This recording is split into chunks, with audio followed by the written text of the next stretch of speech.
Hello and welcome back to more Films Under Constant Critique, where we take a look at films, some good, some bad, and some downright awful. I'm Bongo Baikov, joined by our host Maverick Drenzaria. This week, we actually have a bit of a special episode. Yes. Basically what we're doing is we're taking two movies, those being Deep Impact and Armageddon, and then comparing them. And this actually is a review that was years in the making. At least for me. So years ago, I made a video where I reviewed Jaws: The Revenge. Okay. And at the end of it, I teased a review of Armageddon. And that was like almost 7 years ago when I did that video. And I did have a rough draft of a script written for Armageddon, at least, and I was planning on it being the both of us reviewing it, but it didn't get made, obviously.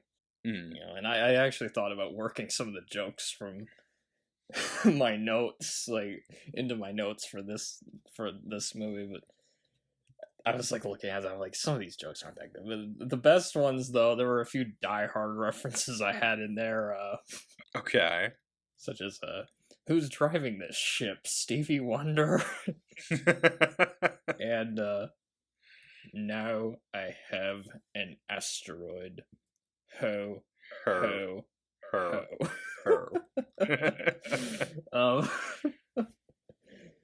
But yeah, so if anybody was really itching to see both of us review Armageddon 7 years ago, it's finally time. Well, they could listen to it at least. Yeah. And what great timing too, because there were actual asteroids heading towards Earth like a day ago, which really terrified me. Especially after binge watching these movies. Thankfully they missed us, or at least I hope so. Okay. Yeah, so we got a different format going on here. Now, basically, this won't be a recap of the two movies. The way I have my notes organized is we have different categories for the movies to compete in. So the categories I have a box office, cast, directing, critical reception, music, producers, visual effects, cast/characters, kind of combining those two, story, dialogue, pacing/editing, camera work, the disaster, which do you know what I mean by that? Like the actual Yeah, the actual apocalypse that's going on, essentially. Yes, yeah, okay. And overall enjoyment. And basically we'll just discuss which of these two movies was better in those categories and award points accordingly. Okay, so when two movies get to fighting, it happens here, and it finishes here. Two movies enter, one movie leaves. And right now, we've got two movies with a gut full of fear. Ladies and gentlemen, boys and girls, dying times here. In one corner, we have the end-of-the-world melodrama that astronomers deemed the more scientifically accurate of the two movies, Deep Impact. And in the other corner, we have the action blockbuster with explosions the size of Texas, Armageddon. So we got 14 categories, same as the number of Land Before Time movies, and no, that was not intentional. Deep Impact came out in May of 1998, and Armageddon came out in July. And Deep Impact started as a project in the 70s. Oh, wow. It was supposed to be a remake of When Worlds Collide. Huh. But it was shelved. Then they wanted Spielberg to direct it in the mid-90s. But he had gotten the rights to the Arthur C. Clarke book, The Hammer of God, which was about an astronaut mission to stop an asteroid. Huh, that sounds familiar. And so they just decided to merge the two projects. It ended up not bearing much resemblance to either of these two works, which is why Arthur C. Clarke isn't in the credits, despite them using the book for promotion. So that kind of pissed off Arthur C. Clarke. Spielberg wanted to direct it himself, but couldn't because he was doing Amistad, and instead he served as an executive producer. Armageddon's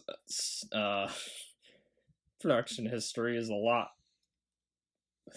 simpler. Armageddon was put into production by Disney to compete with Deep Impact. Yeah, that's what we like to hear. So I guess Armageddon copied Deep Impact's homework, but reworded things so it wouldn't seem like a ripoff. Granted, neither of these movies are very original, but still. No. I felt like that should be mentioned. Okay. So, starting with the verses. Okay, box office. This is an easy one, that's why I'm doing it first. Armageddon was the highest grossing movie of 1998. It made pretty good. $553.7 million, so it's the clear winner. Although Deep Impact did pretty well too. It made $349.5 million, which made it the 6th highest grossing movie of 1998. Wow, it was getting close. People couldn't get enough of asteroids and comets that year, I guess.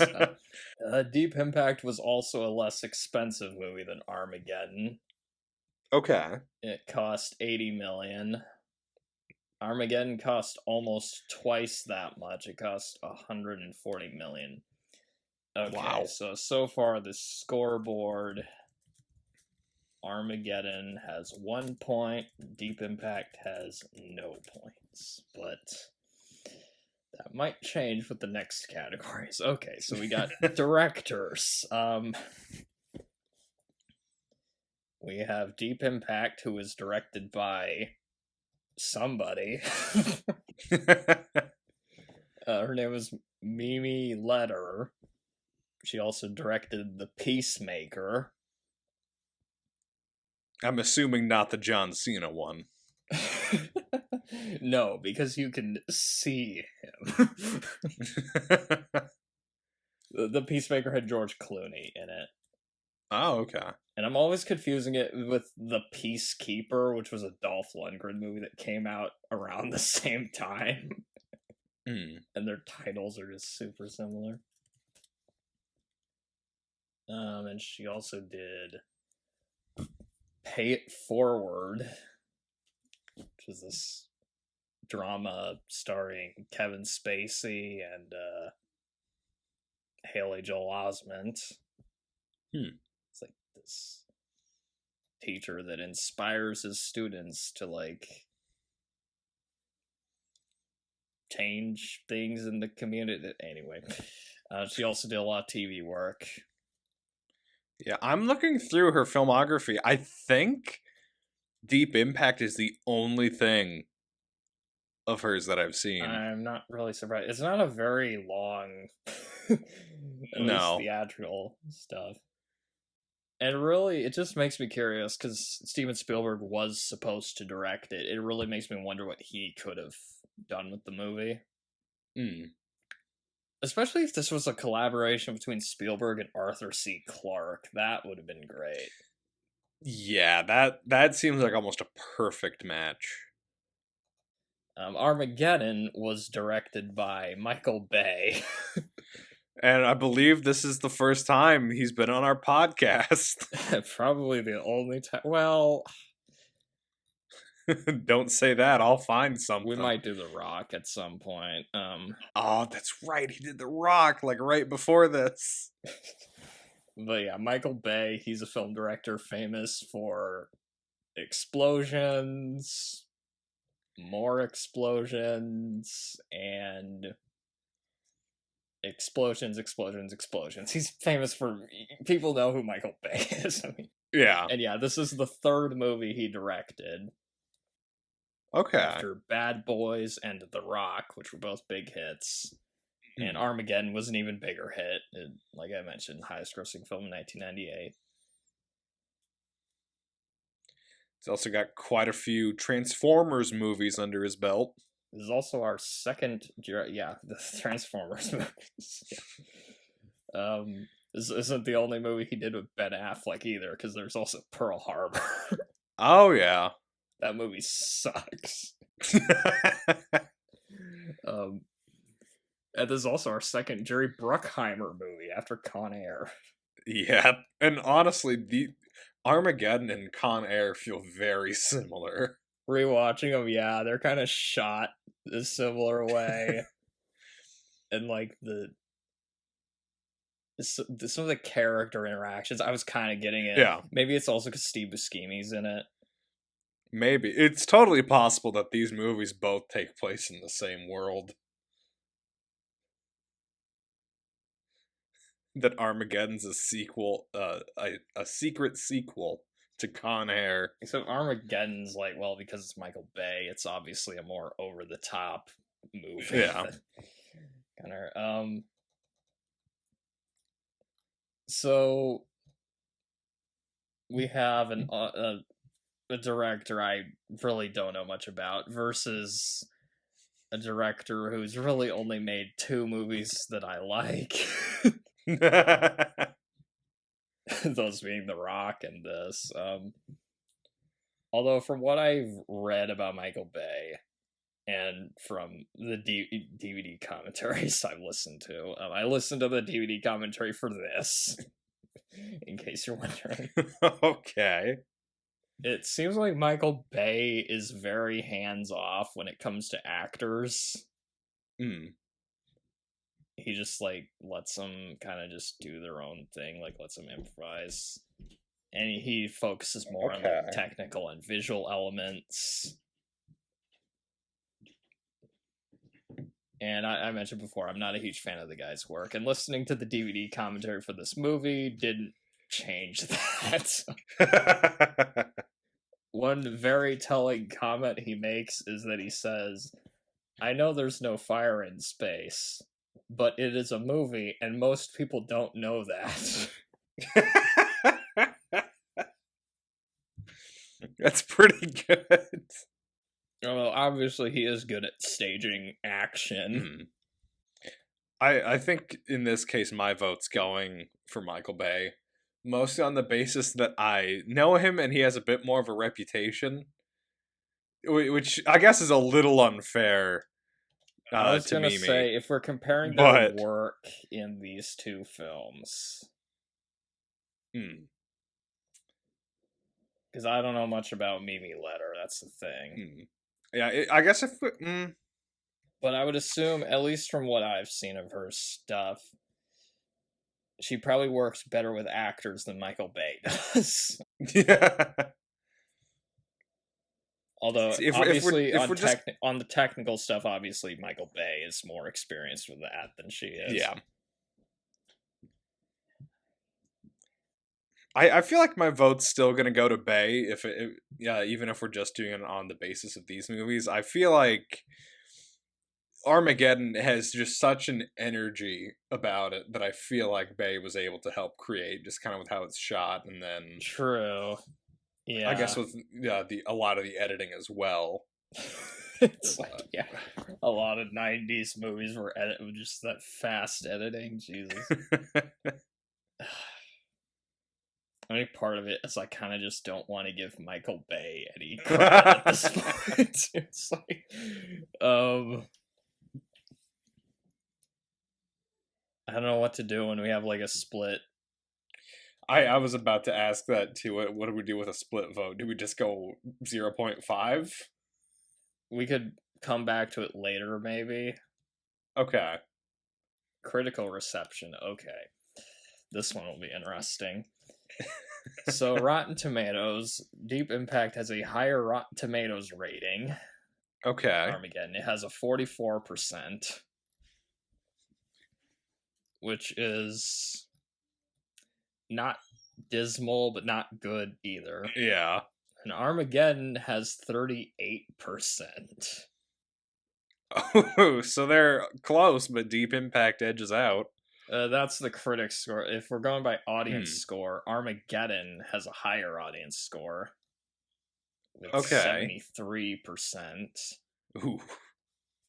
And Deep Impact has an audience score of 43%.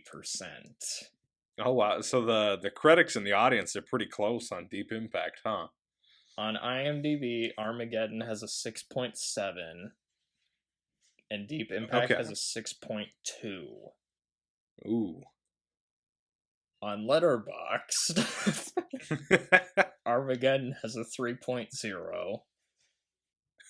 Okay. Which is out of 5, not out of 10. Okay. Jesus, out of 10. And Deep Impact has a 2.8. Oh, wow. Wow. Huh. So it's looking like Armageddon's leading the way on this one. I have a few more things I was going to mention here. Okay. Armageddon is in the Criterion Collection, so make of that what you will. Why? Who put it there? I guess The Rock is also in the Criterion Collection. I typed in the words "Why is Armageddon" into Google, and the first thing is "Why is Armageddon in the Criterion Collection?" And in case you're wondering, yes, I do own the Criterion DVD of Armageddon. Yeah. And the Criterion DVD of The Rock as well, because The Rock is also. Roger Ebert about Armageddon. He called Armageddon the worst movie of 1998. Ooh. And said he wanted to escape this movie, finding it nauseating to watch and cliched. And honestly, even though he hated the movie, his review, I think, is really funny. Okay. Here it is at last. The first 150-minute trailer. And you know what? While I was watching this movie again, I was like, he's kind of right. Yeah, a little bit. With the way the movie is cut together. Armageddon is cut together like its own highlights. Take almost any 30 seconds at random and you'd have a TV ad. The movie is an assault on the eyes, the ears, the brain, common sense, and the human desire to be entertained. No matter what they're charging to get in, it's worth more to get out. That's pretty good. He also said the plot covers many of the same bases as the recent Deep Impact, which compared with Armageddon belongs on the American Film Institute list. Speaking of which, he gave Deep Impact 2.5 out of 4 stars. Okay, so he liked it better than this movie. Yeah. He gave Armageddon 1 out of 4 stars. Yeah, I figured. For comparison. And basically, he thought Deep Impact was he basically just thought it was a very standard disaster movie, but he did give praise to Robert Duvall and Morgan Freeman's performances, as well as the special effects. Okay. Gene Siskel, that's fair. On the other hand, found Armageddon amusing for very similar reasons to why Ebert hated it, which is interesting. He was basically laughing at how insane it got. He said, Armageddon is appropriately named because after watching it, you will feel as though you've been in combat. Visual combat and oral combat. This could have been the movie that was shown to Malcolm McDowell in A Clockwork Orange to make him sick of violence. That sounds like a negative review, actually. I know! What the heck? And one comment Siskel made that I found interesting is that he recommended people not go to see movies playing next door to Armageddon because of the audio bleed. That's actually really funny. That's not something I would have... What would have been playing that's like a quiet, serious, and dramatic film in the next theater over? Deep Impact. Yeah, somebody's trying to go see Smoke Signals, but they can't hear it because Armageddon is playing. Or they're trying to watch the re-release of Fellini's Knights of Cabiria, but they can't hear it because... Oh my goodness. But yeah, much to... Okay, so not only did Siskel enjoy Armageddon, he also enjoyed Deep Impact. Really? I guess he was in an asteroid mood that year. Yeah, with Deep Impact, he thought the writing was good. Leonard Maltin. Oh boy. What do the most important critic on the world have to say about this? What do you want to guess he gave? So I'm gonna guess he gave Deep Impact a 2.5, Armageddon a 1.5. Okay, you are wrong on both of those. Yeah. Leonard Maltin gave Deep Impact 3 out of 4 stars. Wow. He called it an exciting yarn and praised Morgan Freeman and Robert Duvall while criticizing Téa Leoni's performance. Okay. Pretty fair. He gave Armageddon 2 out of 4 stars. So I was half a star off for both. He called the story setup exciting if improbable. And said after a while it becomes so routine and so predictable and so redundant that all the fun is drained away. As for awards, just to complicate things even more, Deep Impact didn't get too many award nominations. Okay. It was ignored at the Oscars. Ooh. And the Razzies. But the Stinkers Bad Movie Awards took notice of it. Téa Leoni was nominated for Worst Supporting Actress.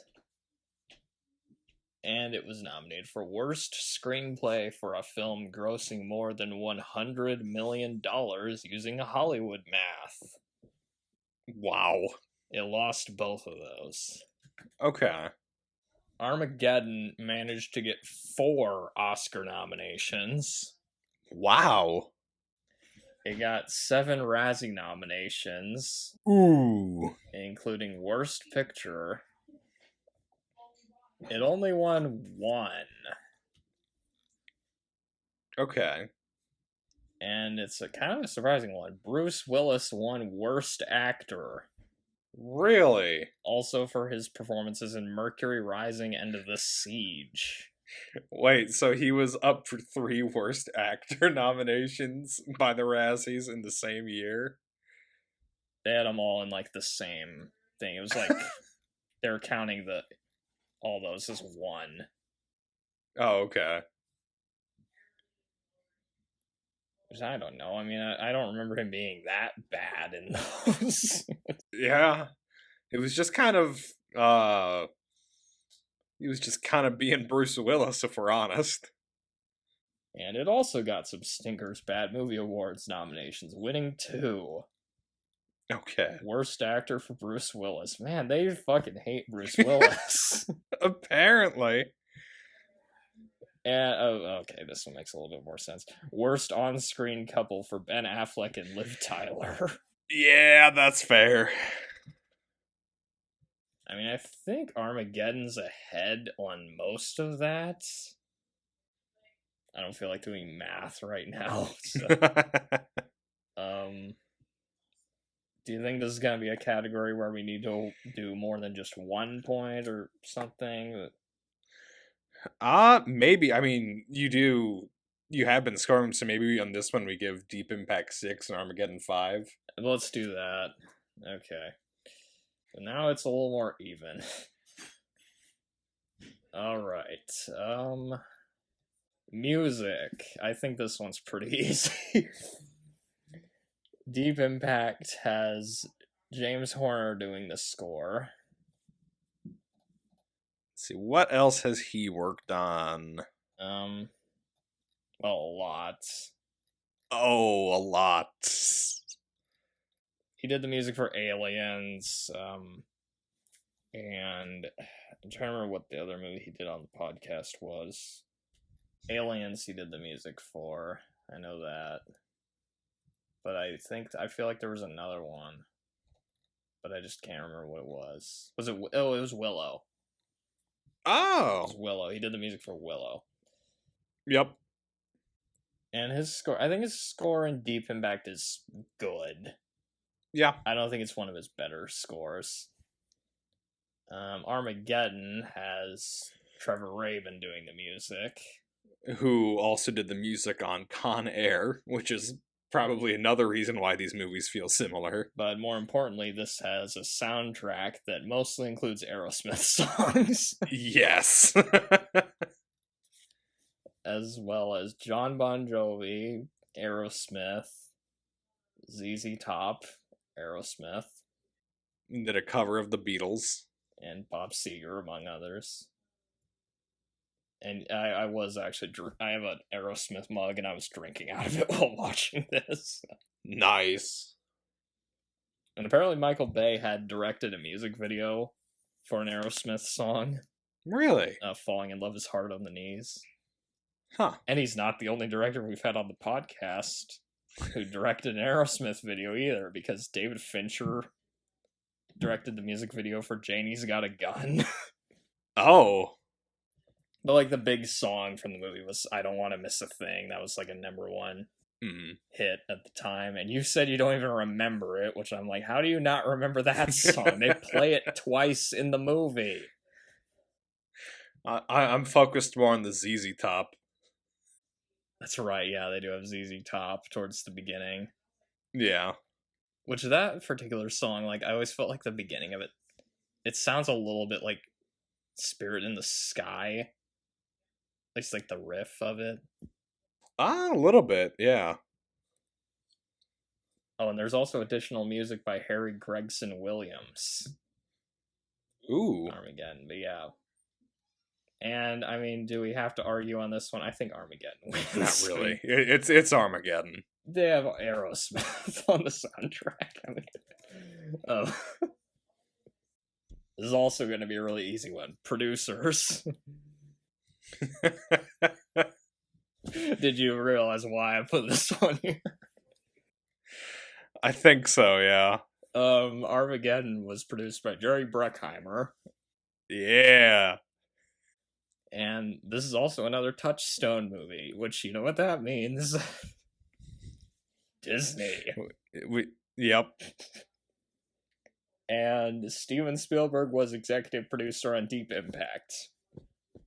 Enough said. I mean, do we need to argue on this category? Yeah. I think Deep Impact wins.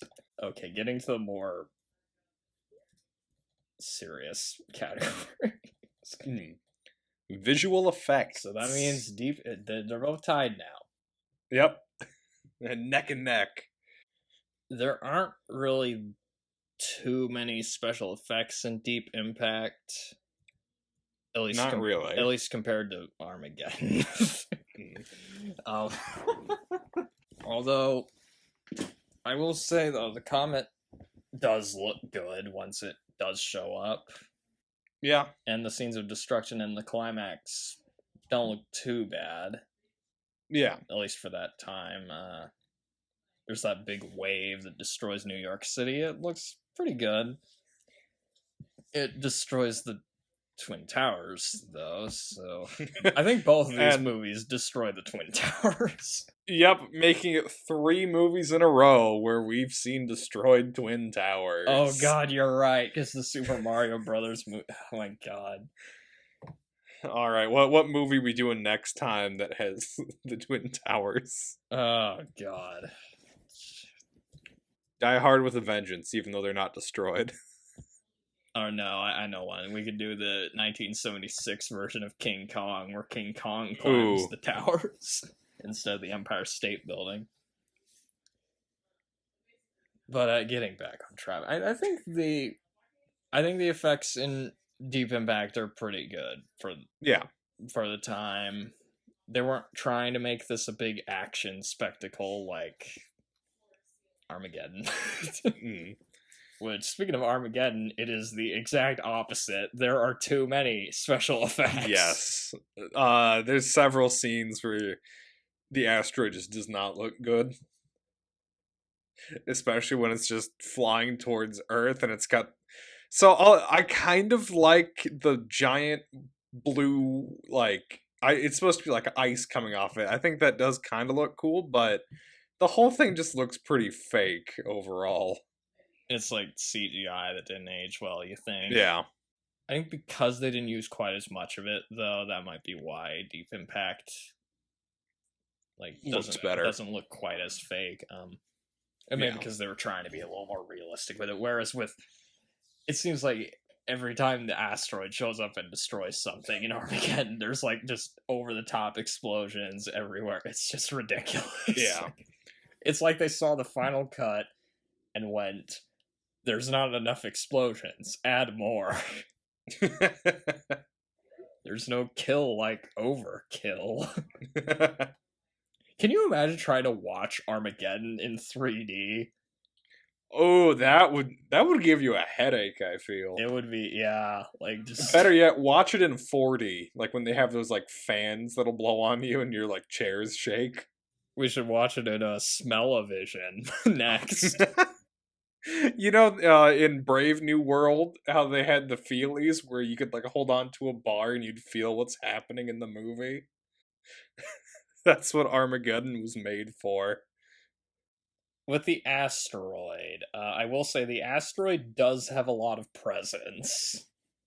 In Armageddon. They really, yeah, in Armageddon, because it's a comet in Deep Impact. There is a difference. Which... I'll admit, I had to look it up when I was watching these movies, like, what's the difference between a comet and an asteroid, because I forget, but anyway, I'm not a rocket scientist.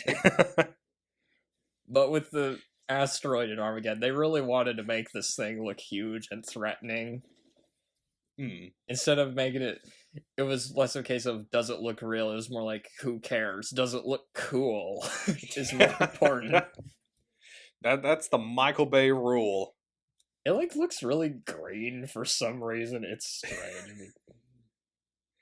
I will say this about Armageddon though, like a lot of the practical effects are really good. Yeah, like when they're when they're within the spaceship and like things are breaking down inside. I like the drill machine they have. Yeah, that looks pretty good. It's like skull gears with glowing red eyes. But I think I think you're right though, because it tried to be so excessive, Armageddon's effects aged worse. Yeah. Than in Deep Impact. So I think we'll give it to Deep Impact in this one. Deep Impact is now winning. That's interesting. Okay, this one we have a lot more to talk about. Cast and characters. Okay. Now, both of these movies have pretty well-rounded casts. Ensembles, basically. Yeah. Deep Impact, we have a few recurring cast members. We have Morgan Freeman. Yep. And Kurtwood Smith. Yep. And I have to admit, when Kurtwood Smith showed up, I was like, whoa, I was not expecting you to show up. Hey, Diggy boy, how's tricks? Unfortunately, though, this is another movie where he's just not doing a whole lot. You know? No, he has, 4 lines in the movie? I think he's only in, 2 scenes. Yeah. Morgan Freeman gets a lot to do, though.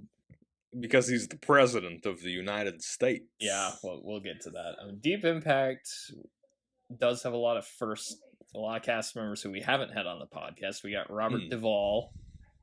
Also got Téa Leoni, which definitely be talking about her when we get to that. Elijah Wood. Yeah, it's a little weird that I guess we haven't had the heart to take on Lord of the Rings yet, or Spy Kids 3D, but... Spy Kids 3D? I forgot he was in Spy Kids 3D. For 2 seconds. God, that movie is such a piece of shit.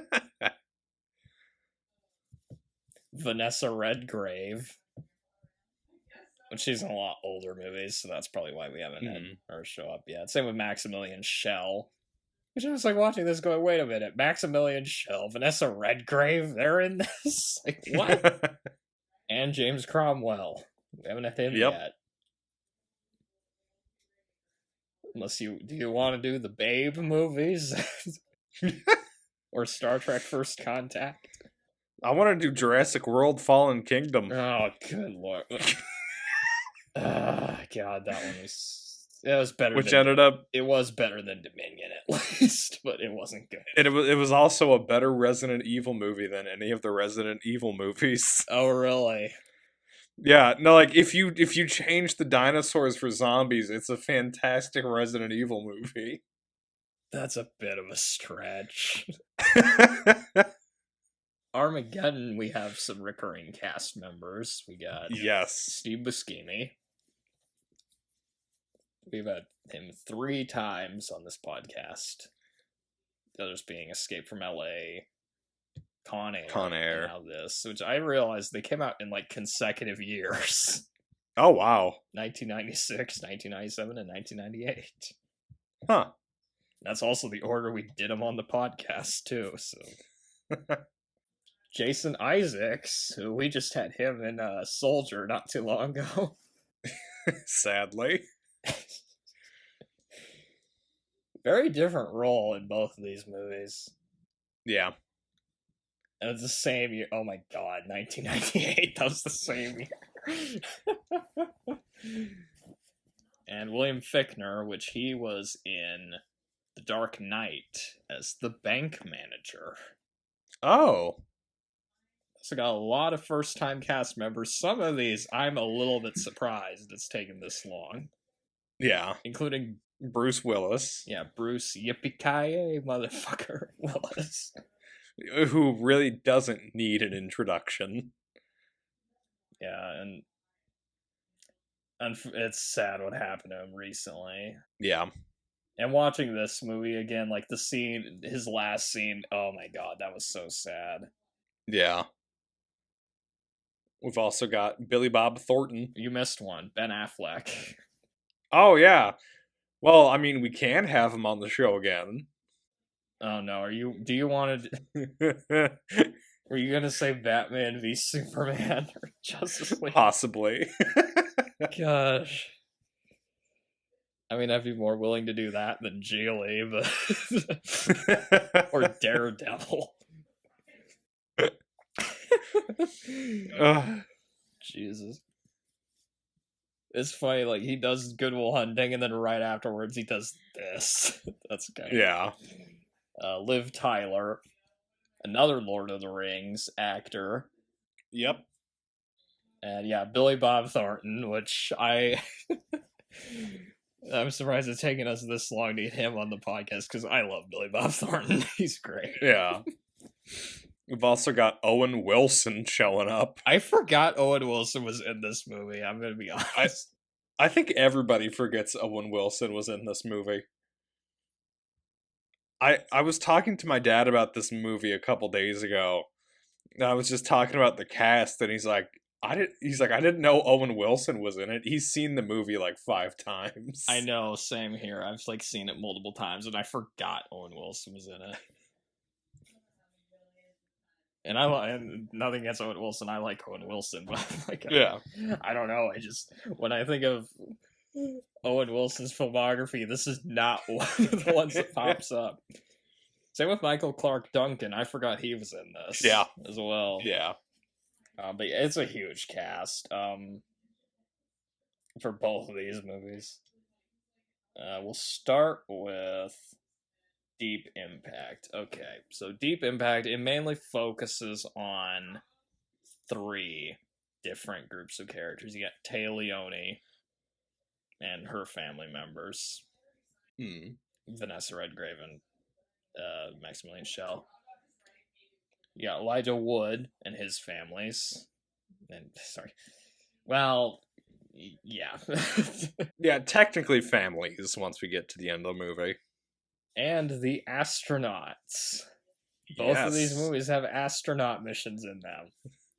occasionally you also get President Morgan Freeman. Who's only there to deliver bad news. I'm gonna be honest, I almost want to give this category to Deep Impact just because of that Just casting choice. for Morgan Freeman as the president. That's like one of the most brilliant casting choices of all time. Like, why doesn't Morgan Freeman get cast as the president more often? I mean, that's perfect. And it's basically just an excuse for Morgan Freeman to give speeches, you know. Yeah. Each one more sad than the one before it. I think the stuff with Elijah Wood is pretty good in Deep Impact. Yes. Tia Leone's story, it's a bit hit or miss for me. I like aspects of it, but I'm just I guess I'm not a fan of her performance really, and that kind of loses me on some of it. Her performance is very wooden in this. Yeah. Very expressionless. She's definitely the weak point in the cast of Deep Impact. She's just so boring and monotone. Like, she's supposed to be this reporter, for one. Like, aren't they supposed to be a little more energetic than this? Yeah, a little charismatic at the very least. You could have gotten April O'Neil or Gail Weathers by any chance. Get Lois Lane. Or Lois Lane, yeah. And the stuff with, I didn't think the stuff with her parents worked as well. Although her parents, they were played by good actors, but it's just that her performance is just that bad.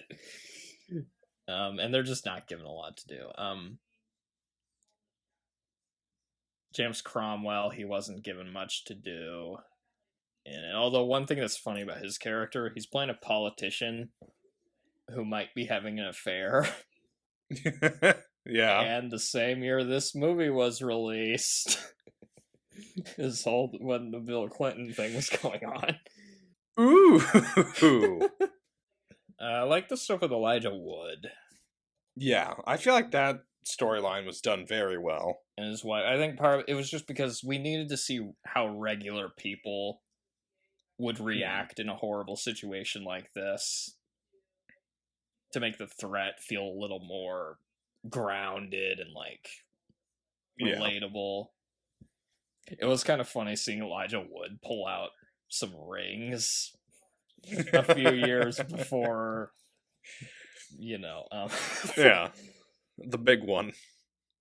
And yeah, that whole time I actually cared about those characters. They were easy to root for. It was nice, having a movie on the podcast where I'm like, I actually care about some of these characters. I want them to survive. Tell me you didn't care if Luigi Mario survived. I like John Leguizamo, but he's done better.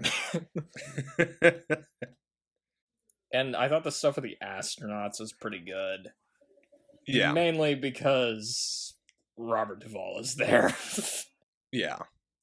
And I do like a lot of the interactions between the astronauts, especially, this is probably hopping ahead just a little bit, but when the mission initially fails, and there's the one guy who's been blinded, how Robert Duvall sort of sticks with him and tries to cheer him up. Like, he's telling him stories, he tries reading him Moby Dick. He reads Moby Dick to him, yeah. I thought that was, like, it felt real, it felt good, like you cared about it.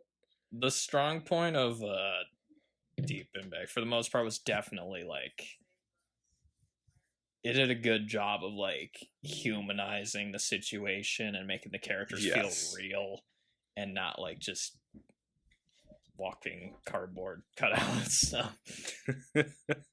Well, you have a bunch of real people and one cardboard cutout that being taken on his character. Oh, one thing both of these movies have is Russian astronauts. Yeah. The Russian astronauts in Deep Impact didn't really stick with me all that much. Yeah, I don't remember him that. Really, I remember two of the crew members of the astronauts. I remember Robert Duvall, because he's Robert Duvall, and because his character is probably the most fleshed out, because you find out he's a really famous astronaut. He's the last man to walk on the moon. And so the other astronauts are kind of jealous of that. And also, Jon Favreau plays one of the astronauts. Yeah, I didn't realize that was him at first. He's the guy that dies from getting thrown out into space. What an unfortunate way to go. I mean, really. I think one important question we need to ask is which president would we vote for between these two movies? I'm voting for President Freeman, 100%. It's not even a contest. Absolutely, yeah. Because the guy in Armageddon, he's not in it much, and his decision making also isn't the best. It's awful. Either way, though, I think we can agree they'd be better presidents than Donald Pleasance from Escape from New York.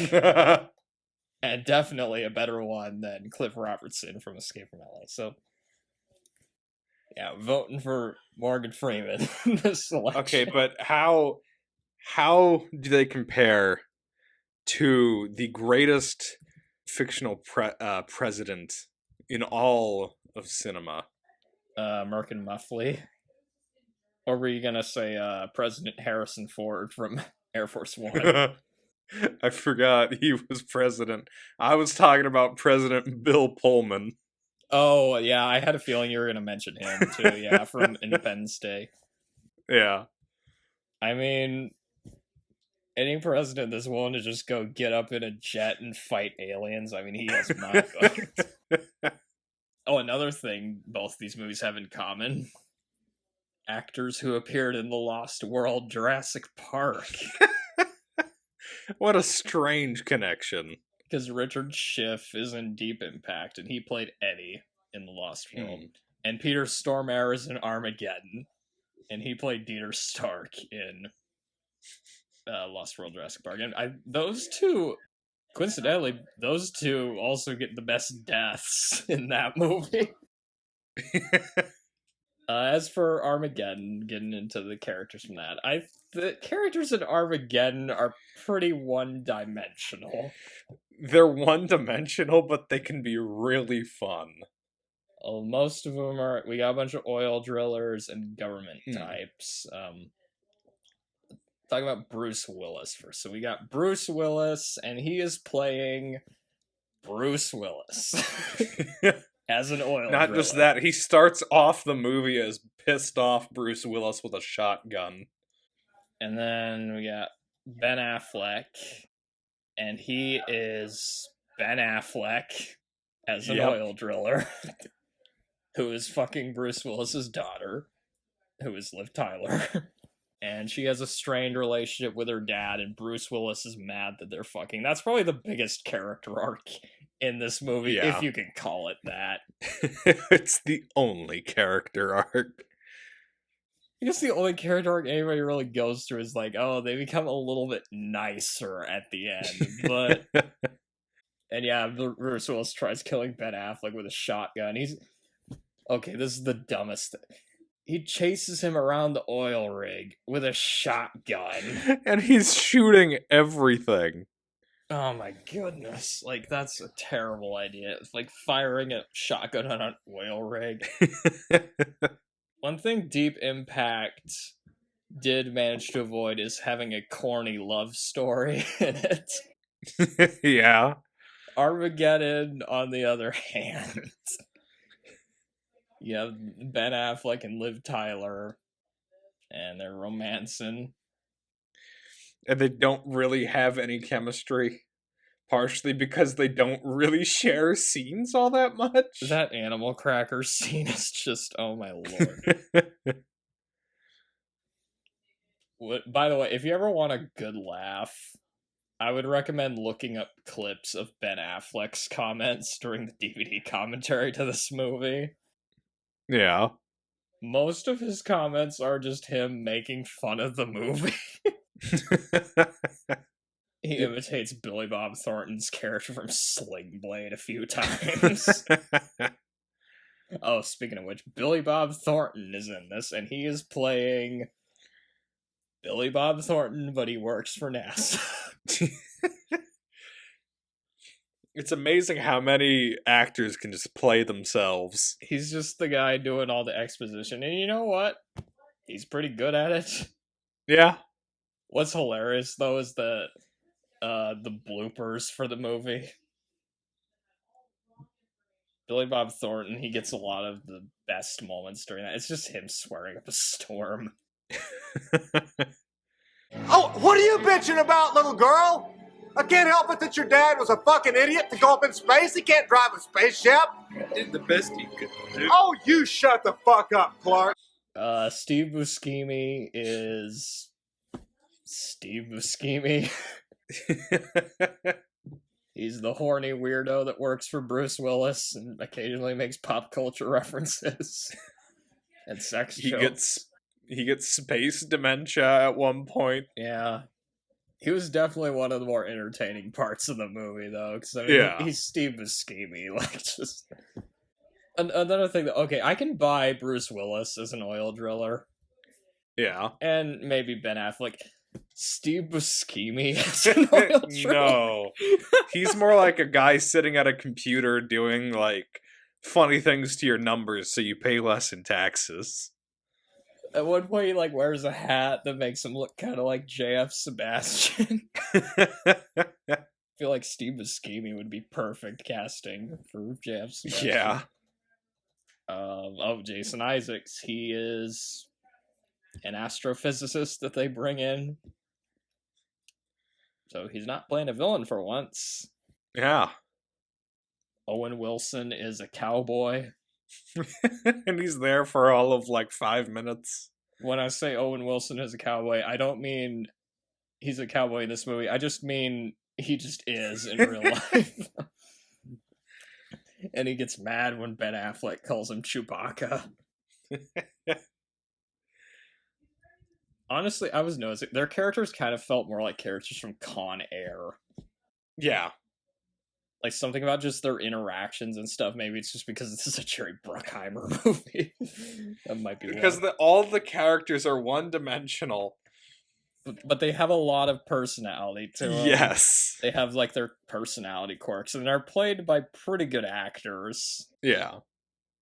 And this was one of Owen Wilson's earlier movies, it looks like. Oh, really? Uh-huh. Yeah. It was after Bottle Rocket, though, so it wasn't his first movie. One thing I find funny, though, their characters, they agree to go on the mission under a bunch of conditions. I don't remember what all the conditions were, but there were some funny ones. Like there was the one guy who wanted to bring 8 tracks back. There was all of them wanted to know who really assassinated JFK. And the big one was they don't want to pay taxes ever again. Oh, we got Keith David as the grumpy general. And he ends up becoming kind of a villain later in the movie. Yep. Oh, speaking of the villains, well, besides the asteroid, obviously. Should we include the asteroid as a cast member? I felt the asteroid's performance was a little rough. It was a little over the top, personally. It was kind of rocky, if you ask me. He had way too much screen time. Way too much screen time. He didn't like sharing. He didn't like sharing. He was chewing the scenery. Is that what you're trying to say? Yeah, exactly. Oh my god, literally. But yeah, the villains besides the asteroid are William Fichtner and Keith David, and they're basically just made the villains because there needs to be some conflict. It's resolved really quickly. Yeah. They're like running out of time up there, so they try to detonate a bomb. You get like the whole red wire, blue wire, which one do we cut thing. It's just like, it's so contrived. It's just, yeah. Really, all you needed was just the threat of Armageddon, and that's it. You don't need this. Oh, Peter Stormare, he's the Russian guy. A very, very fun performance. His whole personality is that he is Russian, essentially. I was gonna ask, how convincing is his Russian accent compared to some of the other Russian accents we've had on the podcast? So his is pretty bad, I'm gonna be real. Is there anybody that can do a good Russian accent on here that isn't Russian? But like compared to like the Rambo villains, I'd say he's slightly better than the Rambo 3 villain. but worse than Colonel Podolsky from Rambo vs. Love Part 2. I'd say he's a little bit better than all of the Russians in the Rambo movies, now that I'm thinking about it. He's better, but it's not by much. Actually, I think... you know what movie I think has probably the best Russian accents in it that we did? What? Soviet Treasure Island. Oh, I had a feeling you were gonna say that. Yeah, obviously. I mean... Oh my gosh. Well, except for on that one pirate, that was unless you're talking about the English dub, those Russian accents were terrible. But Peter's story. I mean, the thing with Armageddon is none of the characters are really all that well developed, but they are fun. Yeah, they are fun. So I guess it's just a case of which do you prefer? Do you prefer nuance and likability, I guess, or fun? I guess it's just a case of that. And that one is pretty difficult for me. I think in terms of cast, both of them have pretty stacked casts. Yeah. So Armageddon might have more of a stacked cast. Yeah. I'm kind of leaning towards Deep Impact because of President Morgan Freeman. That is definitely in that movie's favor. Although where I'm stuck up on though is pretty bad in Deep Impact. Yeah. Because where I'm stuck up on is in Armageddon, everyone's pretty much casted perfectly for the kind of movie that this is. True, yeah. Like they fit the world insanely well. I do think Deep Impact is pretty well cast though. For the most part, again, with the exception of Téa Leoni. I don't know. If I'm honest, I'm kind of leaning Armageddon on this one. Is this another one we might have to come back to? We might. Yeah, we might have to figure out some. Again, it's we both agree though that we're voting Morgan Freeman for president.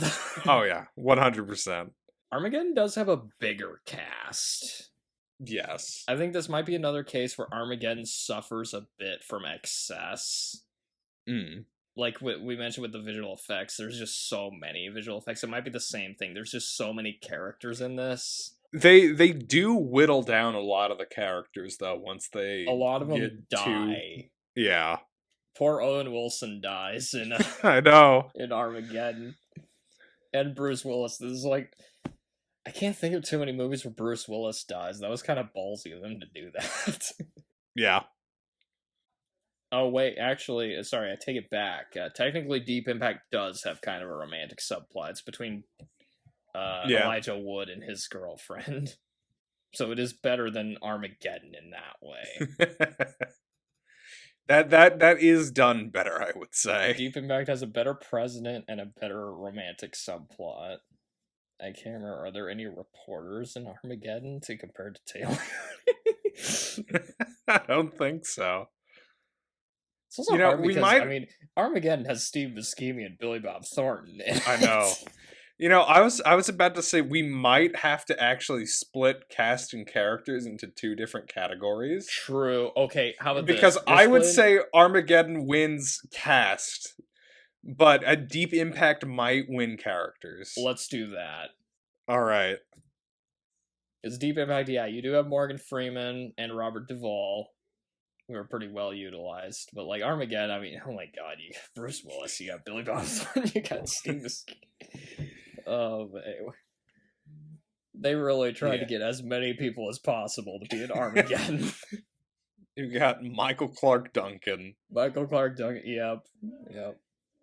Oh man, he was a good actor. Rest in peace.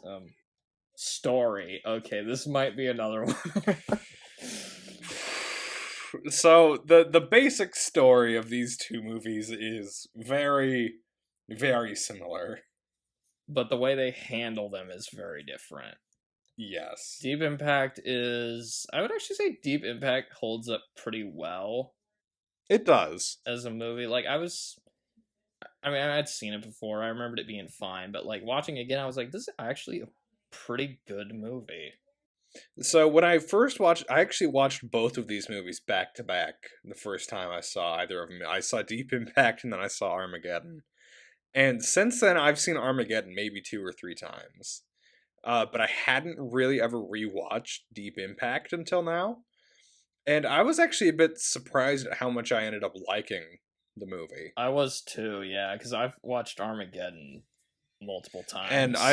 And just like you said, I do like the more realistic approach that it takes. And I think a lot of the character plots, especially the astronauts and Elijah Wood and his family, I think all of that's done very well in Deep Impact. And you also have Morgan Freeman as the president. Yes.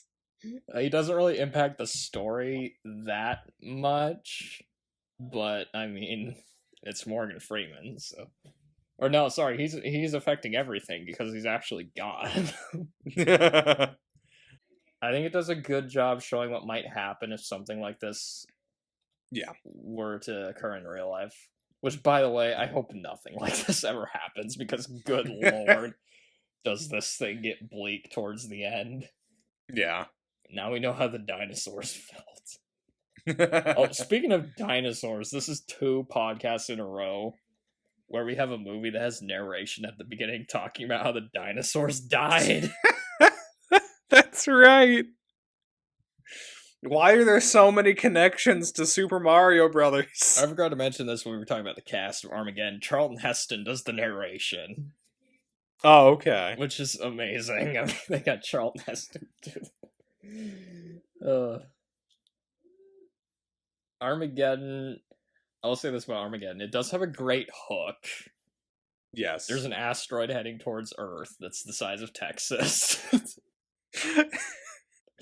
I love that they specify that it's the size of Texas. I know. It's like, that's gigantic. And here's just another thing. So, how it was done in Deep Impact is, a couple of... Essentially, I don't think they were hobbyists. I think they were, like, probably part of some program for, like, students to learn astronomy and stuff. They found that thing in Deep Impact 2 years before it hit. In Armageddon, they spotted an asteroid supposedly the size of Texas only 18 days before it hit. Yeah, they really do make NASA look really incompetent in Armageddon, which that's another thing we need to bring up. The plot to Armageddon doesn't make any sense. No, because the whole thing is, oh no, here's an asteroid. We gotta send a bunch of deep ocean oil drillers to go put a nuke in it and blow it up. Like, even Ben Affleck realized how stupid the premise was. During the DVD commentary of the movie, he told a story about how he asked Michael Bay why they were training oil drillers to be astronauts instead of the other way around. And Bay told him to shut the fuck up. Whereas Deep Impact does the opposite. Yeah. They send astronauts to do the drilling, which makes sense. I mean... Yeah. It's easier to train astronauts to do drilling than just... And they have so little time to train them to go into space in Armageddon. And yeah, in Deep Impact, they have to blow up a comet instead of an asteroid. We have to mention. Here's one thing, actually. One other thing I would like to mention about the size of the asteroid in Armageddon. So there were some students that they were undergrad physics students, and they published a paper on why this approach would not have worked. It's like they did math on it, and so their report, this is what they said in their report.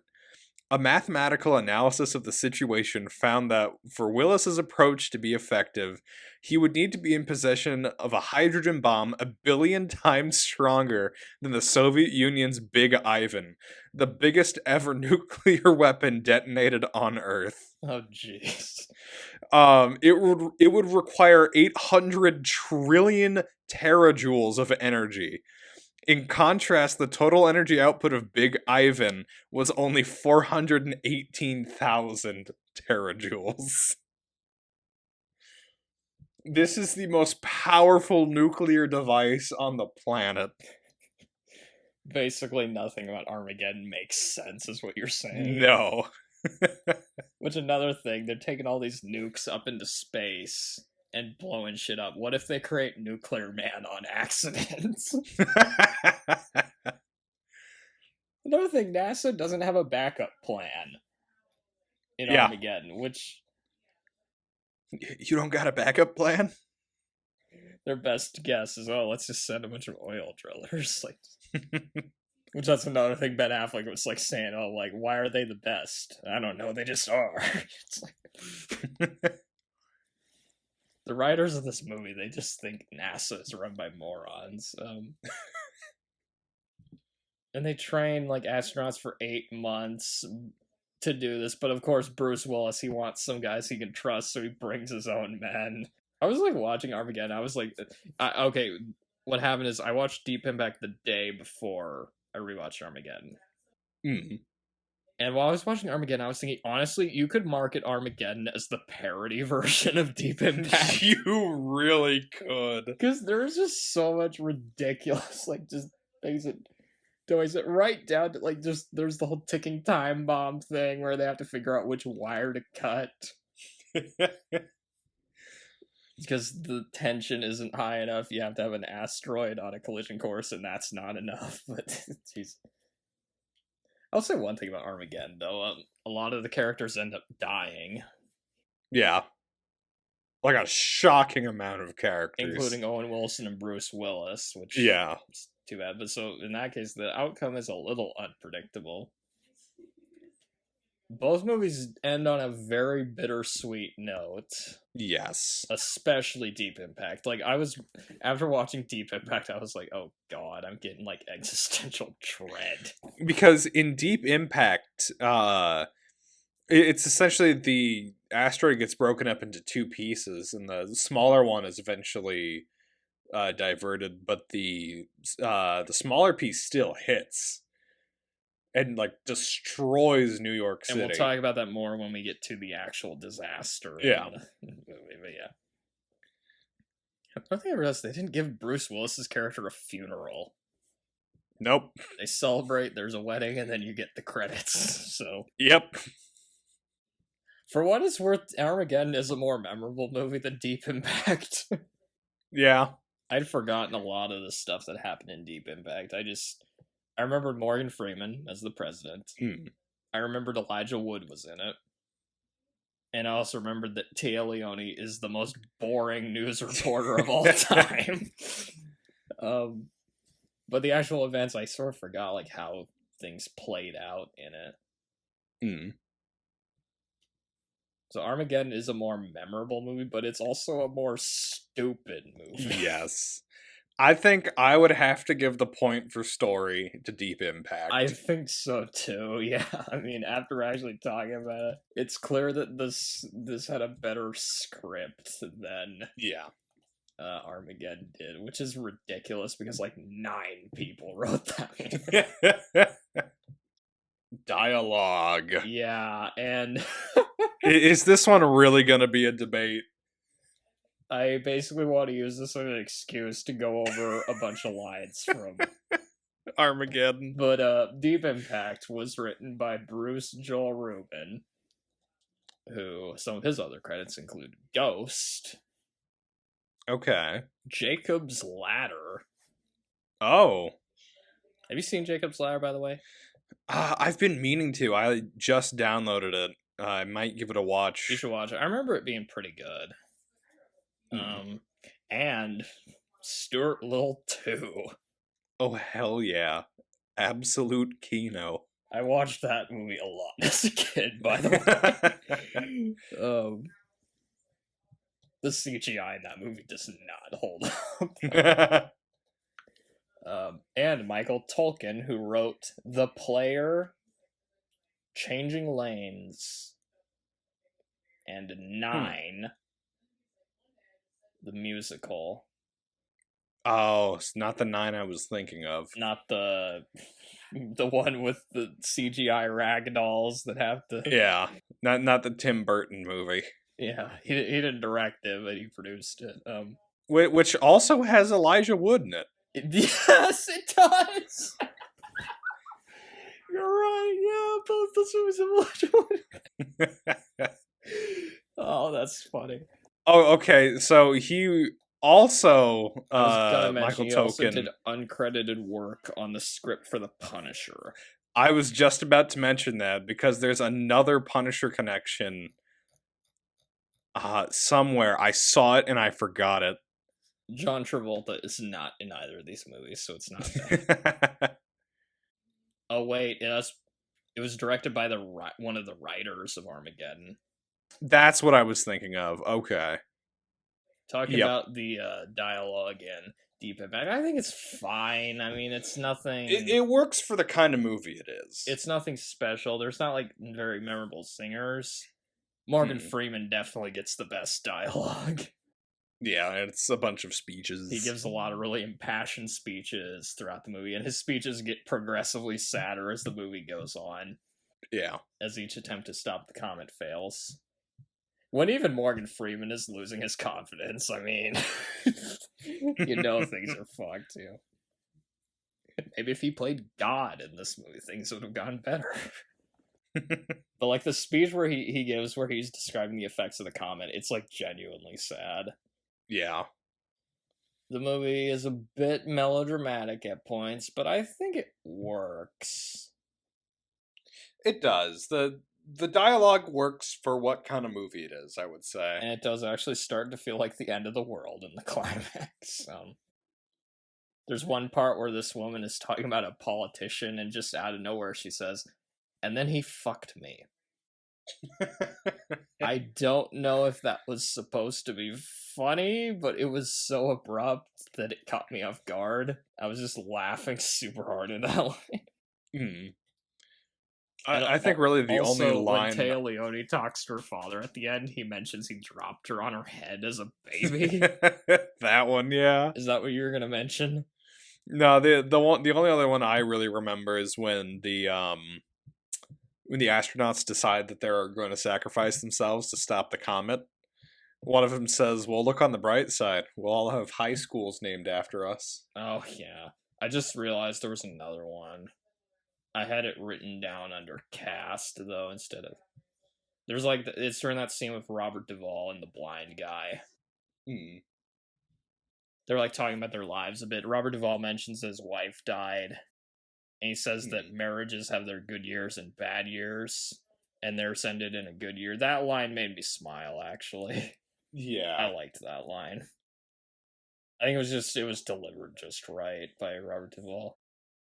Okay, so Armageddon has a lot of dumb dialogue, but there are highlights. It sounds like there were a lot of lines that were improv, which, considering a lot of the actors were also screenwriters, that kind of makes sense. Yeah. What's funny about this movie is that 2 of the writers went on to do Star Wars properties. Really? Including co-writer J.J. Abrams. Yeah! Somehow the asteroid returned. Where's Armageddon 2? I need it. Somehow Bruce Willis returned. Oh my god. He's back, and he's mad. That's the tagline. He's steering the asteroid to try and hit Earth. Oh, that's where the "now I have an asteroid" ho Ho, ho. That's where that comes in. And the other Star Wars guy was Tony Gilroy. He co-wrote the story. Okay. And he worked on Rogue One. Oh. Andor. So some of the lines from Armageddon. One that I always felt was kind of weird, and it was delivered weird, was like at the beginning when that guy's yelling at his wife while looking through the telescope. Get the phone book! Get the book! Get the book! I would like to name the asteroid after my wife. She's a vicious, life-sucking bitch from which there is no escape. Yeah. There's also those dudes that are just arguing at the beginning of the movie, right before the asteroid hits New York. One guy says, "If I wasn't no Christian, I'd be throwing your fat pineapple-eating ass through the window." And then later when they're in a taxi and this woman's saying, "I want to go shopping," he says, "Me too, but we ain't going nowhere because this is a traffic jam." And that same guy later, some of these lines sound. There was once bits of the asteroid start hitting New York. The same cabbie, there's like a burning taxi that lands in front of him, and he goes, "Oh, we at war! Saddam Hussein is bombing us." Yeah. Also, I love the line. They're asking how big the asteroid is, and then Billy Bob Thornton says, "It's the size of Texas, Mr. President." I mean, that's one of the lines I always remember, just because I don't know.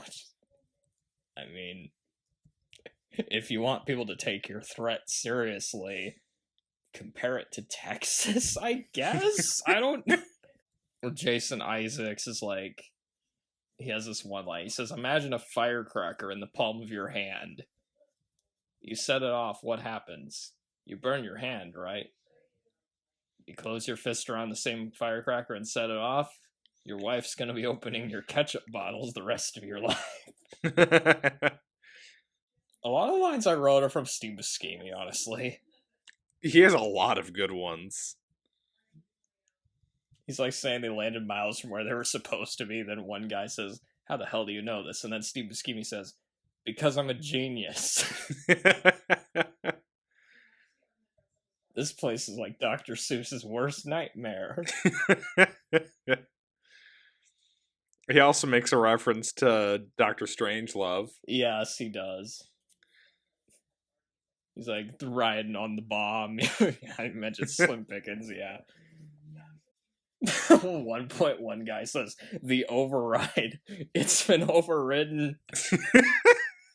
I feel like J.J. Abrams wrote that line. He probably patted himself on the back afterwards, too. I like the part where Bruce Willis is saying, "I've been drilling holes in the earth for 30 years, and I have never missed a depth that I have aimed for. And by God, I am not going to miss this one. I will make 800 feet. There's also a Pulp Fiction reference in this movie. Oh, that's right, yeah. Where he's talking about sticking the needle in his heart, yeah. Yeah. You ever heard of Evel Knievel? No, I never saw. You do it. You do it. Have you ever heard of Evel Knievel? No, I never saw Star Wars. I want you to do it because you're better at doing a fake Russian accent than me. And you're probably better at doing a real Russian accent. Yeah. Too, I was trying to mimic the fake Russian accent. AJ, I got 5 words for you. Damn glad to see you, boy. That's 6 words. That's 6 words. Steve Buscemi, he's got this. Well, now he says, "That's easy for you to say. I owe $100,000 to a fat-ass loan shark I just spent on a stripper named Molly Mounds." Okay, I mean, really... There's not really any discussion on this point. Armageddon just wins. I was gonna say Deep Impact. Because really, a lot of these lines aren't that great. They only work because some of them work just... The only ones that do work are just because the actors. Like, I mean, it's another case of like it's fun, but like maybe we should divide this. Maybe we should divide which one has the best jokes and which one has the best dialogue. Do you want to do that? I still want to give this one the point for dialogue, though. Which one, Armageddon? Yeah. It is more memorable dialogue. Yes, and you did say that the reason why it works is because of the actors, but that's why I want to give it to it. It's true. It's perfect. It fits perfectly with their characters. But I don't know. I mean, there's a lot of bad dialogue. The override. It's been overridden. That's like prequel dialogue right there. I think you mean sequel dialogue, Mr. J.J. Abrams. They fly now. So you're gonna give... I'm giving Armageddon the point. Oh my god. I'll do a compromise. We'll divide it into two. We'll do we'll do dialogue, and we'll do jokes. Jokes goes to Armageddon. Dialogue goes to Deep Impact. Is that fair? I suppose. Pacing / editing. I don't know if this one's gonna be very contentious or not.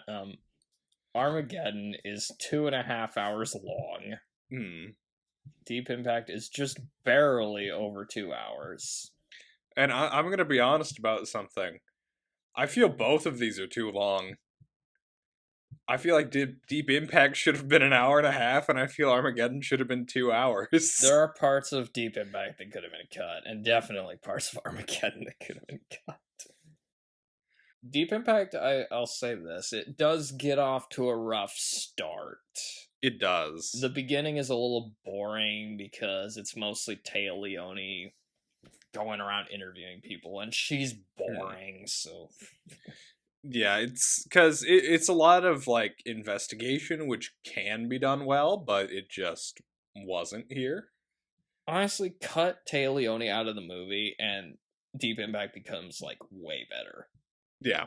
She really doesn't do much in the story anyway, so it's also it's also structured weird because part of it is they're trying to introduce a ton of characters at once. Yeah. But Deep Impact gets going once Morgan Freeman shows up and the astronauts get sent into space. There is one thing that is kind of weird though with, I guess, the structure. So after about an hour in, the astronauts' initial mission fails, and we just kind of forget. The movie just kind of forgets about them for a while. That is true. And then we don't come back to them until they decide they're going to do a suicide mission to destroy the comet. It's not a very fast-paced movie either. No.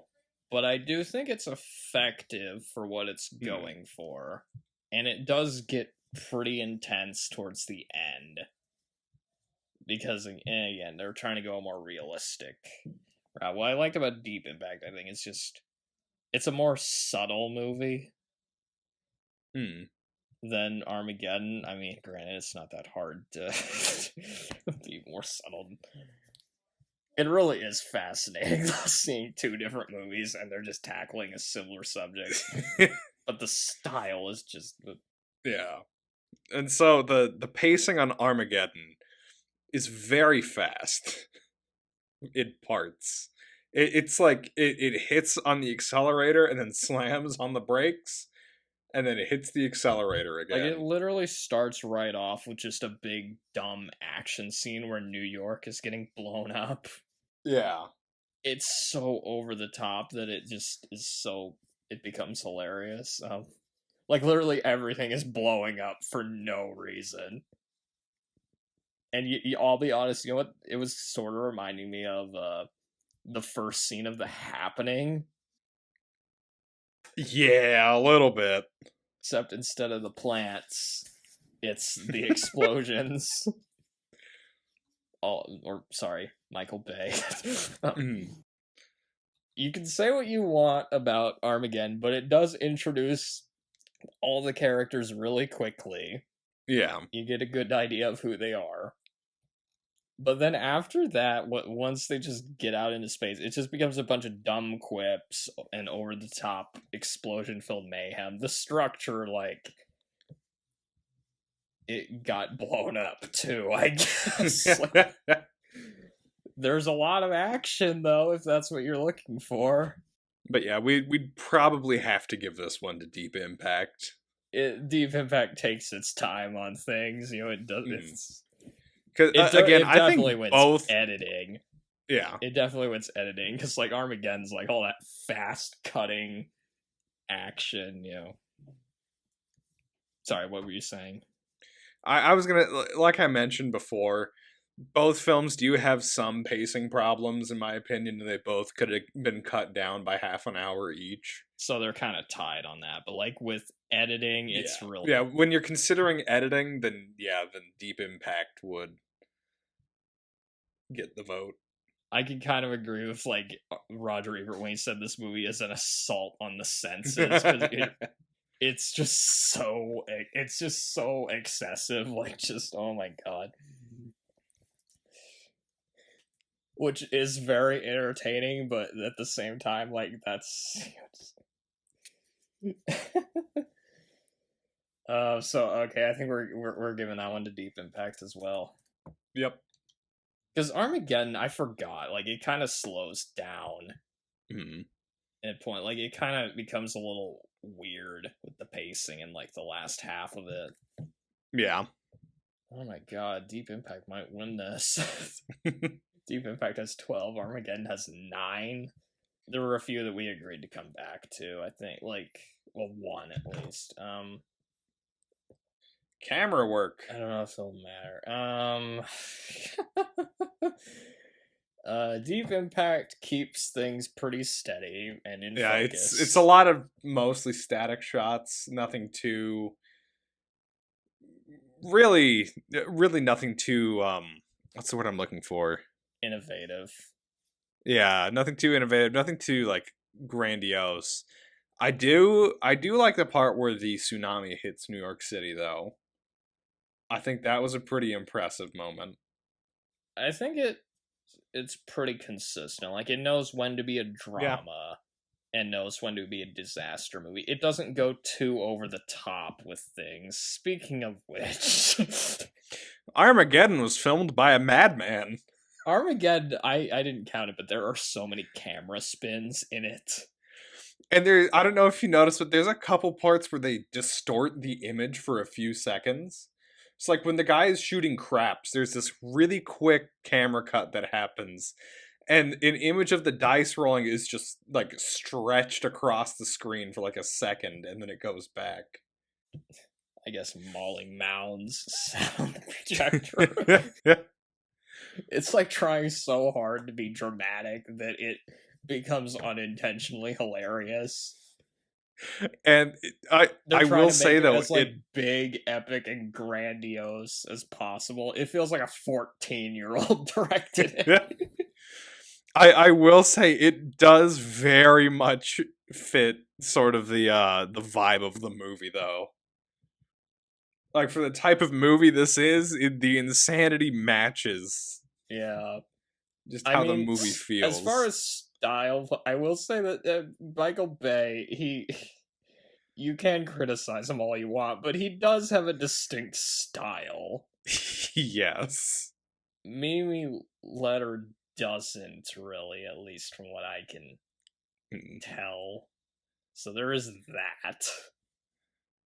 And I don't know. I personally do like the style. Just I think I mentioned this earlier. There is a certain energy that it brings to the movie. It is style over substance, but they did put more work into the camera work. I will say that. I think we'll give it to Armageddon. It's ridiculous, but it does fit what the movie's trying to go for. So, whereas with Deep Impact, kind of plays things safe. I feel. You definitely remember more shots from Armageddon than from Deep Impact. So I feel like And Armageddon's kind of behind in points right now, so I feel like we should throw it a bone here. The disaster. Okay, this one might be easy, actually, but who knows? The comet in Deep Impact is the size of New York City, and it's bigger than Mount Everest. So that thing's pretty big. Yeah, but again, not as big.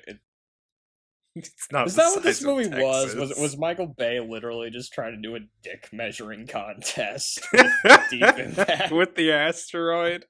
With Armageddon. Oh my god. He's like, oh, it's the size of Mount Everest. Well, mine is the size of Texas. Yours is a comet. Mine's an asteroid.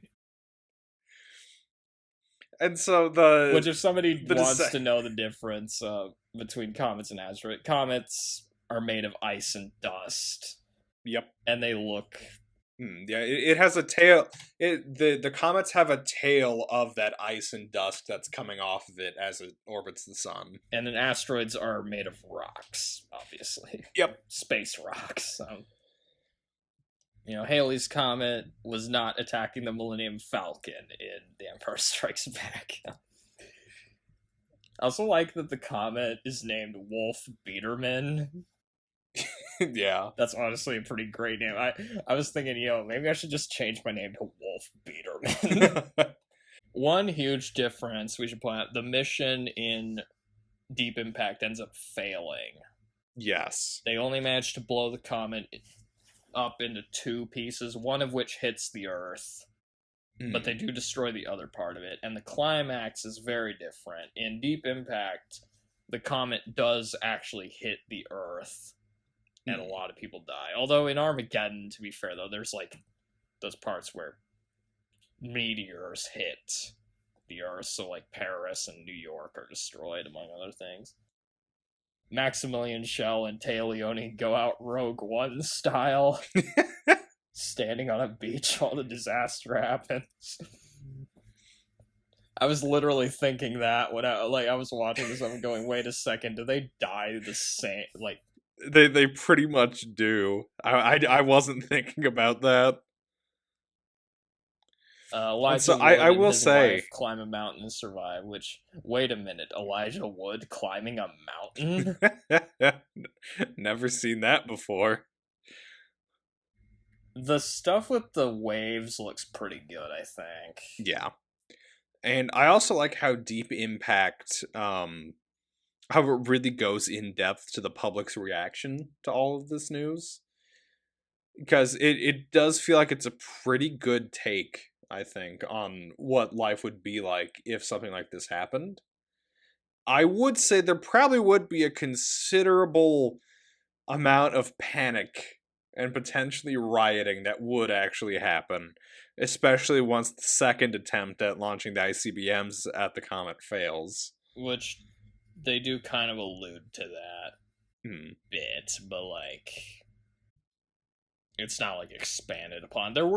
I will say this about Deep Impact, I do think there were some areas where it maybe could have explored more of people's reactions to the stuff going, because you really only see like a few normal people reacting to it, those being Elijah Wood and his family members and stuff. The water even hit like Washington DC because you see a shot of it after Morgan Freeman's speech is over. It's just all fucked up.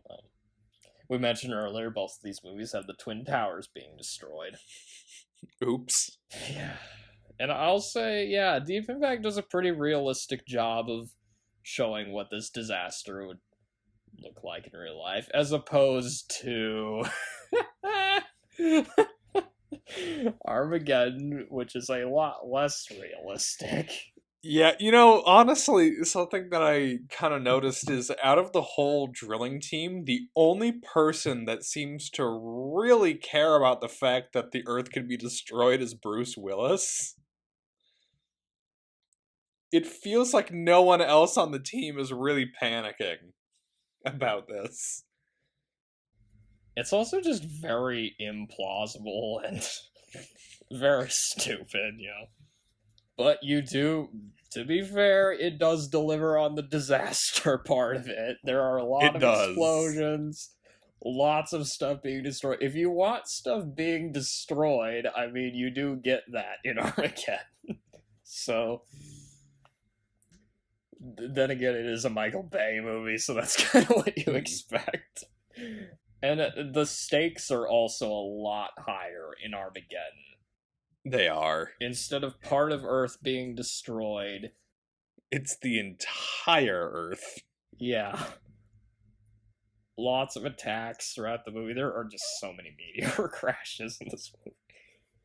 And every time it happened, I was just laughing, partly because of how out of nowhere it happened, and also just like how just insane, like just the number of moving objects on the screen, like just oh my god.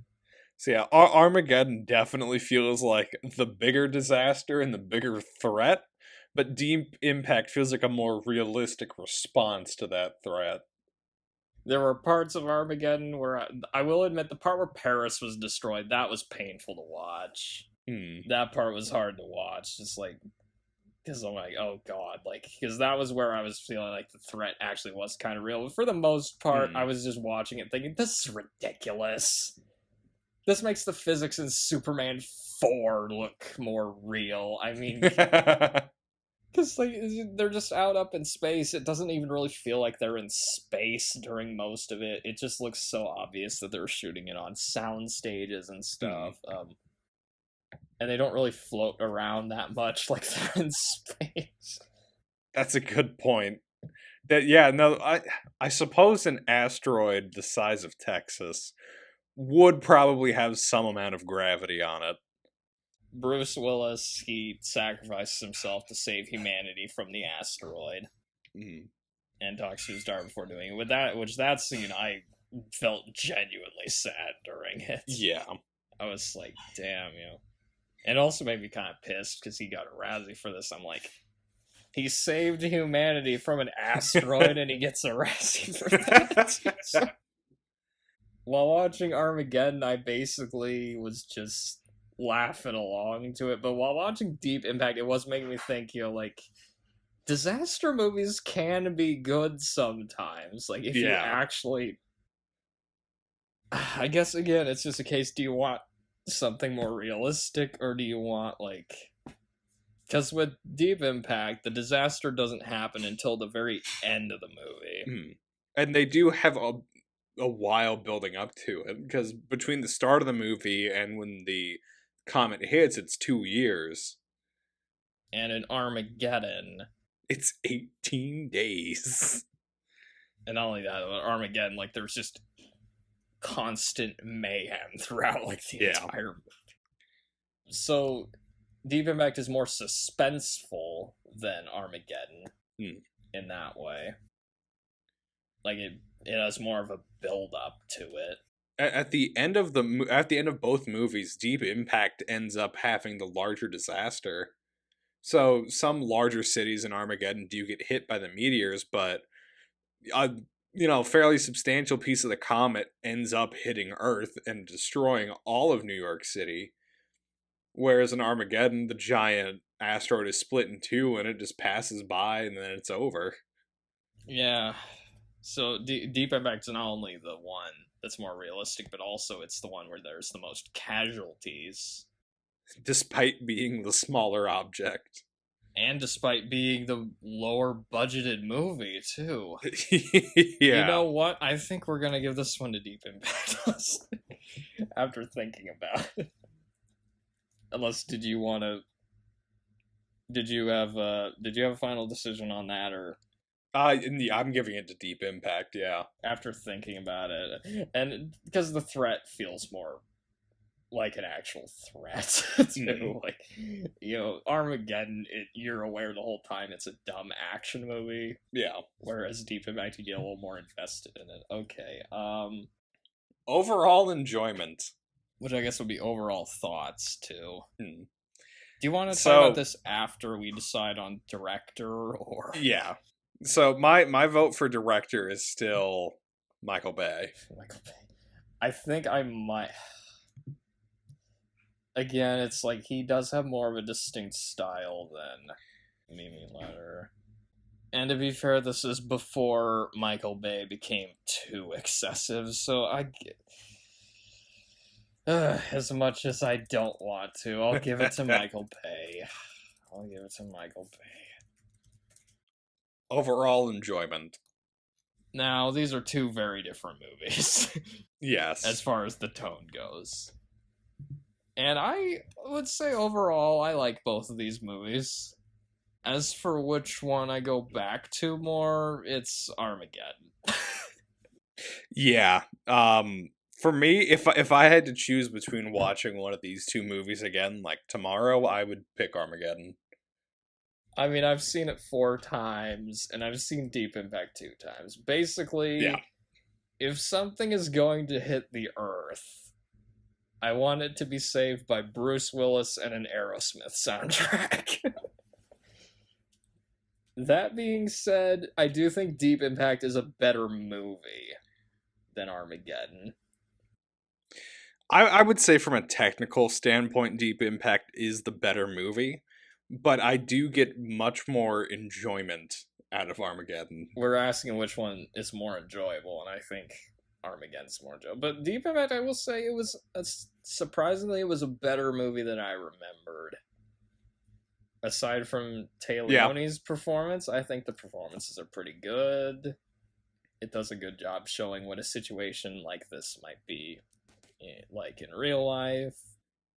I had existential dread during the last 30 minutes. I'll just say that. It becomes legitimately terrifying towards the end. Yeah. That being said, I think there's areas where it could have explored these ideas more. And it's not a perfect movie.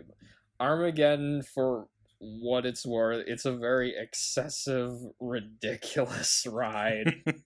But it is enjoyable to watch. I mean, yeah. It pulls out all the stops. Due to how over the top it is, it does become enjoyable in parts because of that. And the cast, they look like they're having fun. I mean, you know, everybody looks like they're having a good time. Everyone looks like they had fun working with each other. So, to be fair, it does. I think that comes across. Again, it's just a case of which one was more fun to watch. And I think Armageddon is the more fun movie. Yeah. But Deep Impact is the smarter movie. So I'm definitely thinking we give this point to Armageddon. So now Armageddon has 12 points, Deep Impact has 13. So let me go through the categories, and if we want to change anything, we can. Like last minute. Box office, can't really change that one. That one's that's like the only one on here that's just objective. Set in stone. Like, you can't even change it if you wanted to. Directors, we went with Michael Bay. I can't believe Michael Bay is the first one to win this game. If we're doing one of his later movies, that would not be the case. Critical reception. Deep Impact got 6 points. Armageddon got 5. I don't think we're gonna change that one, are we? No. I think for this episode we should keep it as is, and then for future ones we could figure out sort of a scoring system for it. Music, I don't think we're gonna change that. Yeah, no, Armageddon. Armageddon has an Aerosmith soundtrack. I didn't want to miss a thing with that soundtrack. The producers, again, that one was kind of... Yeah, I kind of threw that self-evident. And there is a little bit of a cheat, but visual effects. What do we said Deep Impact won that one, right? Yep. I guess it's a case of like how it's aged or how it was at the time. I think it should be sort of how it looks now. So I guess that would kind of go into how it's aged. Because they did come out the same year.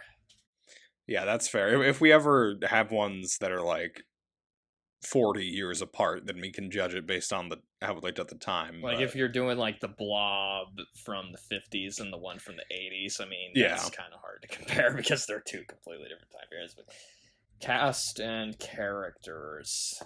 do we want to just keep that one as is? See, I think we should just keep that category the same. There was one that was the story. I think we're not gonna argue on story. No. Okay, this is the one that I know was contentious. The dialogue, which I split this into two categories. I had dialogue and jokes. I feel like it should be one category since the jokes in this are dialogue. It's not like physical humor, really. True. Again, however, that then leads to the one. problem. That then leads to the problem. Okay. Okay, we got Deep Impact, and which doesn't really have a ton of memorable dialogue in it, but it doesn't really have any dialogue that stands out as terrible. Like, if you were giving it like a score, if you're giving Deep Impact a score out of 10, what would you give the dialogue? Like a 6 out of 10, probably, like, or a 5. I'd probably go a 5 or a 6. Yeah, like, it was okay. Armageddon does have more memorable lines, but it also has more terrible lines. I just get a lot more enjoyment out of Armageddon's writing. It's the size of Texas, Mr. President. So there is also a bit of a problem here with the fact that we're comparing dialogue from two very different styles of movie. They're very different in tone. Okay, okay. Maybe we should judge it like that. We should judge it. What works best for what it's going for? Okay. And I think for that, I would still give it to Armageddon. Deep Impact is trying to be a serious drama about the end of the world, and it does fine with that. Armageddon is trying to be a big, dumb action movie with a lot of explosions, and it does that.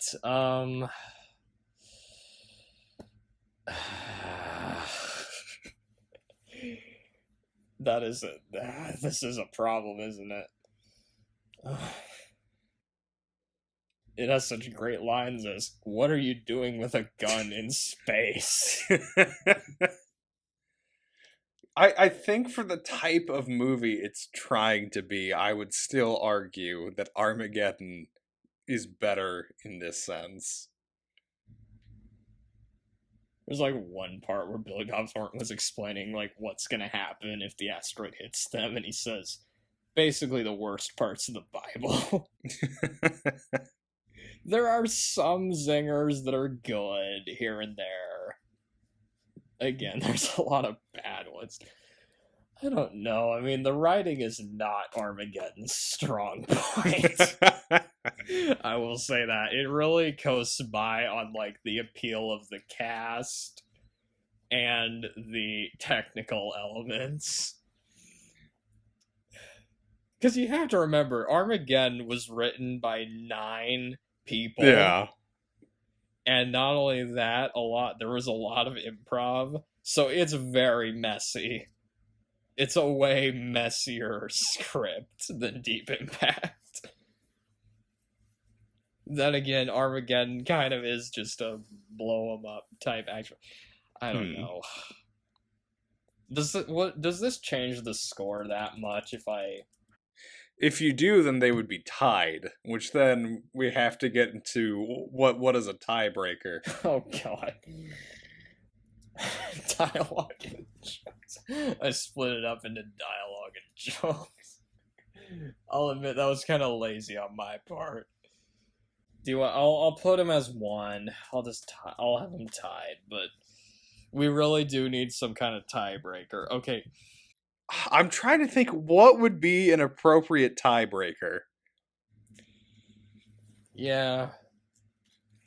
I like how we were like, we're just going to test out this idea. And we ran into quite possibly the biggest problem of all. What if there's no clear winner? So here's an idea. We have that category overall enjoyment. Yeah. maybe in the case of a tie, that could be used as a bit of a tiebreaker. That's the tiebreaker? Okay. Which one is more scientifically accurate? Should that be the tiebreaker? I was thinking something along those lines, like movie that has the most scientific papers written about it or something. Armageddon probably does, just because they're talking about how inaccurate it is. Yeah. Oh my god. So what's the lesson on all of this? Maybe we shouldn't do this format again. I'm trying to think along the lines of these movies. What's a lesson we can learn from these movies? If you describe how big something is, compare it to the size of Texas. That's one thing we learned. We also learned that Ben Affleck does funny DVD commentaries. I think that we learned if you want to have a high box office, make sure that you find another movie coming out and release a movie with the exact same premise 2 months later.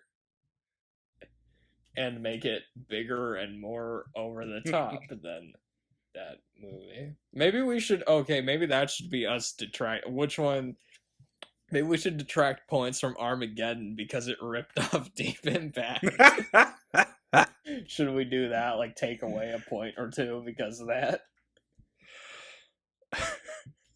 That could be the tiebreaker. I guess we kind of went over that in story because, like, Deep Impact clearly won best story. I think we should keep it as is. They're tied, and the tiebreaker was our enjoyment. Okay. Then that makes the whole system pointless, though. Fair. Well, not if there's not a tie. Or maybe it's, oh, wait a minute, that's kind of what happens in Mad Max Beyond Thunderdome. Neither of them die. So it's a tie. Maybe this whole format was just fucked right from the beginning. God, we have no clear winner on this. So here's a possible idea. Okay, wait a second. So we got box office cast. Hold on. Actually, this is something related to the box office. So Armageddon did make... It had a higher box office overall. But the budget was much higher on Armageddon. We could calculate the percentage. Yeah, that would be a good idea. Like how much... Yeah. I feel like it still wins, though, if we do that. Divide, like, the box office take by the budget, basically. Yep. 9 or like 4. It made back 4 times its budget. So we do Deep Impact, and then what does we get? What does we get? Oh, it makes more than 4.4. Yeah. Huh? That's an interesting angle. So if you want to do that, have like 2 separate... So I feel like that's a little bit more fair. We have 2 separate categories for box office. Maybe. Like box office and then profit, maybe. So then that gives Deep Impact 1 point. So Deep Impact wins if we do that. Sorry, Michael Bay, we are rescinding your reward. So congratulations, me Letter and Steven Spielberg. Oh god, this episode was a fuckfest. This is gonna be a fun one to edit, isn't it? I'm trying to think if there's like anything else we could take into consideration with this. I think for now we should leave this episode where it is and then plan out the next one a bit more. Yeah, okay. Let's just hope there aren't any oncoming collision course Asteroids or comets in the future. Good night, you stupid idiot. Good night, you miserable slob.